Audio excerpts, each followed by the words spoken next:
ব্যস্ত জীবনে সময় বাঁচাতে আমরা অনেক কিছুরই সহজ উপায় খুঁজি, কিন্তু কিছু স্বাদ আর ঐতিহ্য আছে যা কখনো পুরনো হয় না। তার মধ্যে অন্যতম হলো চালকুমড়ার বড়ি। গ্রামে শীত এলেই শুরু হতো বড়ি বানানোর আয়োজন। রোদে শুকিয়ে সারা বছরের জন্য সংরক্ষণ করা হতো। কিন্তু শহুরে জীবন, ফ্ল্যাটের সীমাবদ্ধতা বা বিদেশে থাকার কারণে সেই একই পদ্ধতি অনুসরণ করে অনেকের পক্ষেই এটা বানানো সম্ভব নয়। তাই আজ দেখাবো কিভাবে রোদ ছাড়াই ওভেন ব্যবহার করে বছরের যে কোনো সময় একদম ট্রেডিশনাল স্বাদের চালকুমড়ার বড়ি বানানো যায়। আসসালামু আলাইকুম। চলুন শুরু করা যাক। বড়ি বানানোর প্রধান উপকরণ হলো কলাইয়ের ডাল। আমি এখানে খোসা ছাড়ানো কলাইয়ের ডালটা নিয়েছি।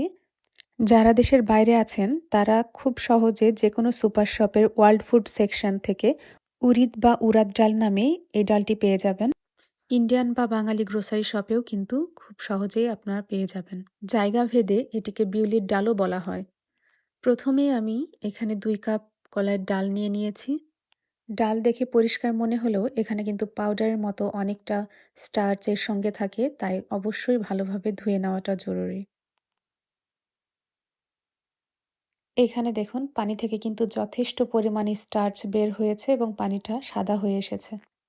আমি কয়েকবার পানি বদলে এটাকে ধুয়ে নিয়েছি ভালো করে, যতক্ষণ না পর্যন্ত পানিটা ক্লিয়ার আসে।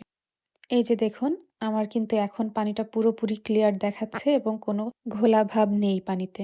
তার মানে ডালটা পরিষ্কারভাবে ধোয়া হয়ে গেছে। এখন আমি পর্যাপ্ত পরিমাণে পানি দিয়ে 6 থেকে 7 ঘন্টা ভিজিয়ে রাখবো। আপনারা চাইলে ওভারনাইটও রেখে দিতে পারেন।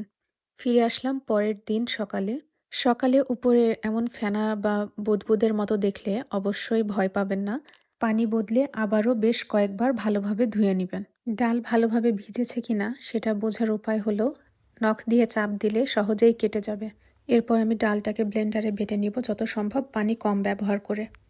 আমি একটা ছোট্ট চাল কুমড়াকে খোসা ছাড়িয়ে চিকন করে গ্রেট করে নিয়েছি গ্রেটারে। এরপর ভালোভাবে ধুয়ে এক্সট্রা পানিটা ঝরিয়ে নেবেন। ডাল বাটার পর কেমন হয়েছে সেটাও আমি দেখিয়ে দিচ্ছি। এখন একটা হ্যান্ড বিটারের সাহায্যে 5 থেকে 6 মিনিট ভালোভাবে বিট করে নিব, যেন এই মিশ্রণটা কিছুটা ফ্লাফি হয়ে আসে। গ্রামে সাধারণত এটিকে হাত দিয়ে ভালোভাবে ফেটিয়ে নেওয়া হয়। এটি একদিকে যেমন সময় সাপেক্ষ, অন্যদিকে তেমন হাত ব্যথা হয়ে আসে। তাই আমরা এখানে বিটার ব্যবহার করছি প্রসেসটাকে সহজ করার জন্য। যখন বুঝবেন এটা অনেকটাই ফ্লাফি হয়ে এসেছে, তখন এর মধ্যে অল্প অল্প করে আমরা যে কুমড়োর ঝুড়িটা তৈরি করে রেখেছি সেটা আমরা অ্যাড করে দেব এবং বিট করতে থাকব। এতে করে ডাল এবং কুমড়োর ঝুড়ির মিশ্রণটা খুব সুন্দরভাবে মিশে যাবে। আমি এখানে 2 কাপ ডালের জন্য 1.5 কাপ কুমড়োর ঝুড়ি ব্যবহার করেছি। ডালের পরিমাণ বেশি থাকলে টেস্টটা বেশি ভালো আসে, আর যদি ঝুড়ির পরিমাণ বেশি হয় সেক্ষেত্রে বাইন্ডিংটা ভালো আসে না। তাই অবশ্যই লক্ষ্য রাখবেন যেন আপনাদের ডালের পরিমাণটা 1/2 কাপ বেশি থাকে। ডাল বিট করা শেষ এবং এটি এখন বড়ি দেওয়ার জন্য রেডি। হাত দিয়ে অবশ্যই একবার ওপর নিচে ভালোভাবে মিশিয়ে নেবেন যেন ভেতরে কোথাও কোনো লাম্পস না থাকে। মিশ্রণটি রেডি হয়েছে কিনা সেটা বোঝার আরও একটি উপায় রয়েছে। একটি বাটিতে সামান্য পানি নিয়ে তার মধ্যে কিছুটা মিশ্রণ দিয়ে যদি দেখেন এটা উপরে ভেসে আছে, তাহলে এটা বড়ি দেওয়ার জন্য রেডি। আর যদি মিশ্রণটি ডুবে যায় তাহলে অবশ্যই আরও কিছুক্ষণ বিটার দিয়ে বিট করে নেবেন, না হলে বড়ি শক্ত হবে এবং ভেতরে ঝোল প্রবেশ করবে না রান্নার পর। আমি একটি বড়ির শেপ দিয়ে দেখছি এটি স্টিফ থাকে কিনা। যদি স্টিফ থাকে তাহলে বুঝতে হবে আমাদের বড়ি বসানোর জন্য রেডি। এখানে বড়ি খুব সুন্দরভাবে স্টিফ আছে এবং শেপ ধরে রেখেছে, দেখেই বুঝতে পারছেন। বড়ি বসানোর প্রসেসটা বলে বোঝানো সম্ভব না, আপনারা একটু দেখে বুঝে নেবেন যে আমি কিভাবে এটি বসাচ্ছি।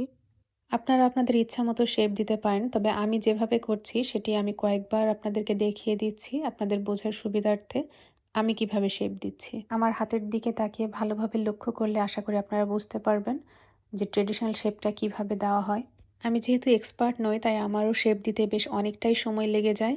যাদের কাছে এই প্রসেসটি বেশি কঠিন বা জটিল বলে মনে হচ্ছে তারা চাইলে পাইপিং ব্যাগ বা পলিথিনের মধ্যে নিয়েও কিন্তু আপনারা এভাবে শেপ দিয়ে নিতে পারবেন। শেপের কারণে যেহেতু স্বাদের কোনো হেরফের হয় না, তাই চিন্তার কোনো কারণ নেই। আপনারা নিশ্চিন্তে পছন্দসই ডিজাইনে বড়ি বানাতে পারবেন। আমি এভাবে সবগুলো বড়ি বসিয়ে নিচ্ছি। ভিডিওটি ভালো লাগলে অবশ্যই লাইক এবং কমেন্ট করে জানাতে ভুলবেন না। আর যদি নতুন হয়ে থাকেন আমার চ্যানেলে তাহলে অবশ্যই সাবস্ক্রাইব করে পাশে থাকার অনুরোধ রইল। বড়িগুলো কিভাবে রান্না করতে হয় সেটার প্রসেস জানতে চাইলে অবশ্যই আমাকে কমেন্টে লিখতে ভুলবেন না। আমি অবশ্যই দেখানোর চেষ্টা করব আমি কিভাবে এই বড়িগুলো দিয়ে তরকারি রান্না করি।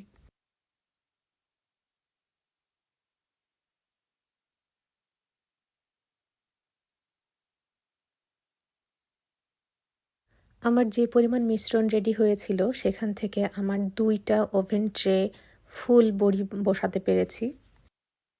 আপনাদের হয়তোবা সাইজ অনুযায়ী কম বা বেশি হতে পারে। আগেই বলেছি আজকে আমরা ওভেনে বড়ি ড্রাই করব, তাই আমি ওভেনটি প্রি হিটে রেখেছিলাম 100°C 15 মিনিটের জন্য। এটা যেহেতু বেকিং না, এটা সাধারণত বলা হয় স্লো ড্রাইং প্রসেস, তাই সময় লাগতে পারে প্রায় 4 থেকে 5 ঘন্টার মতো, বা যতক্ষণ না পুরোপুরি শুকিয়ে যাচ্ছে। ওভেনের টেম্পারেচার এবং ওভেনের সাইজ অনুযায়ী অনেক সময় ড্রাইং এর টাইমটা কম বেশি হতে পারে। এখানে একটা জিনিস খুবই গুরুত্বপূর্ণ, ওপরে শুকিয়ে গেলেও কিন্তু ভেতরে কাঁচা থাকতে পারে, তাই অবশ্যই একটা বড়ি ভেঙে এভাবে চেক করে নেবেন ভেতরে সম্পূর্ণ শুকিয়েছে কিনা। যদি না শুকিয়ে থাকে তাহলে আরও কিছুটা সময় আপনারা ওভেনে রেখে দিবেন।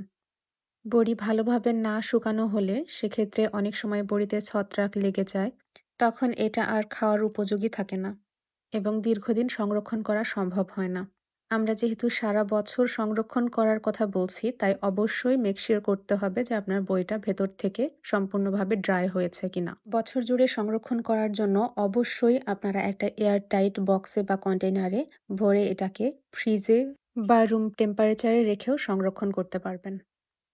এই তো আমাদের চাল কুমড়ার বড়ি তৈরি, ট্রেডিশনাল টেস্টের একটা আধুনিক ভার্সন।